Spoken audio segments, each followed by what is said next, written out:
Okay, naatay duha ka unit dire. Ang isa is Raider J nga katong old model.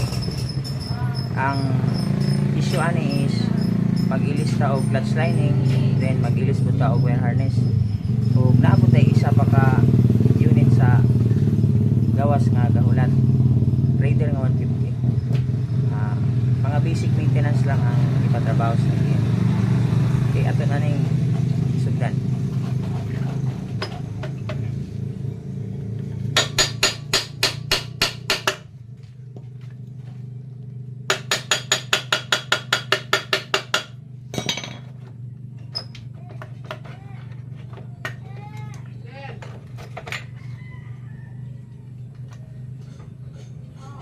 Mauna to gaw.